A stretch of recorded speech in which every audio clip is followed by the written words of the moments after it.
Hello. In this video, I am going to talk about the wonderful world of empathy. I believe most of us know who Brené Brown is, and she brought empathy and vulnerability into the limelight. And I'm extremely grateful for this, for her for bringing this out into the open, because it's brought about many conversations around how to build connection and intimacy with each other through empathy and through sharing our vulnerability. I noticed that it's also in conversations in big organizations, and there's a lot of emphasis on encouraging empathy in different situations in our life and with different people in our lives. But I'm not here to talk about what Brené Brown has been speaking and is speaking. I'm here to talk about those of us who unconsciously, sadly enough, over-empathize. And this is the part that is not being discussed openly. I would have to say every single one of us has the ability to empathize.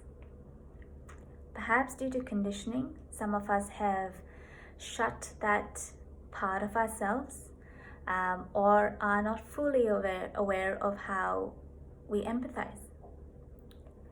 But we all have that ability. But then there are some of us who are naturally highly empathetic, also known as highly sensitive. And in my personal experience or opinion, I really don't like using the word highly sensitive, only because of the meaning it brings up or the feeling it brings up in people when we say highly sensitive. The way I look at it is highly sensitive has two sides to it. Sensitivity with openness and sensitivity out of fear. Sensitivity with openness is a person who's empathetic, who's aware, who has presence, and who's able to feel, but with clear boundaries around that feeling sensation.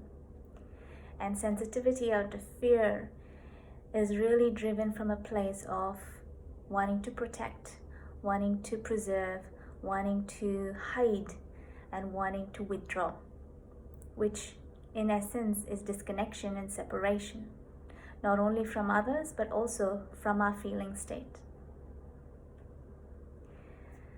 So back to those of us who are overly empathetic. I can only speak from my experience. For a very long time, I actually wasn't aware that I was highly empathetic.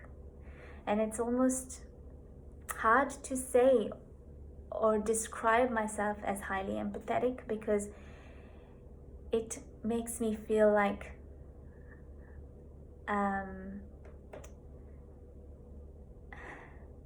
don't know, I guess it makes me feel like I'm too sensitive, or I'm not able to maintain a good balance. Whatever the case is, highly sensitive or highly empathetic people are natural feelers. We tend to feel everything that is around us. We tend to connect unconsciously or consciously very deeply with our environment. And we also tend to do that with our own feelings and emotions. And what this does is enables us as a gift to naturally and deeply connect with others.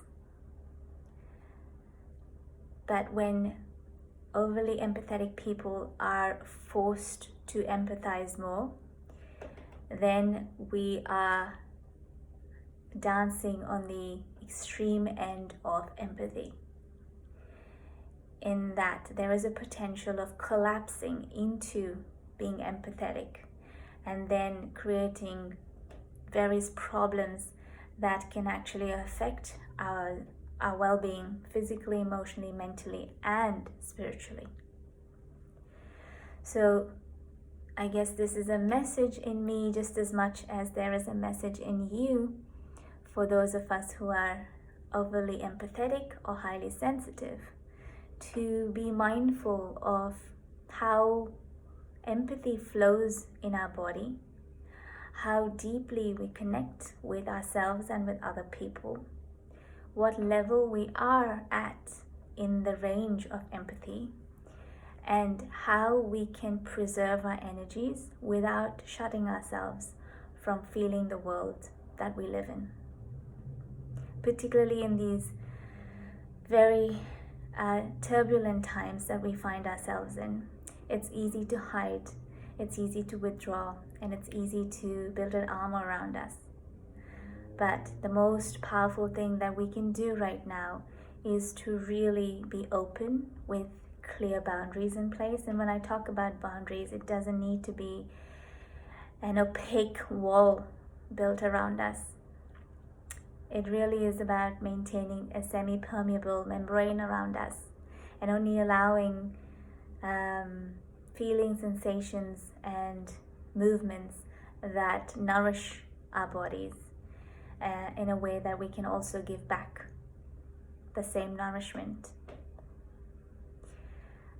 So, in essence, I'm saying, please take care of yourself if you're an empathetic person. And if you find yourself caught up in the mainstream media where empathy is forced upon us, to be mindful of the range of empathy we fall under, and to not force ourselves to be any more empathetic than we already are, and to have self-care rituals in place, whatever that might be, to keep us sane in our everyday personal lives and also in our everyday worldly life that we find ourselves in. Thank you so much for watching and listening, and I hope you enjoyed this, and take care, and I'll talk to you soon. Bye bye.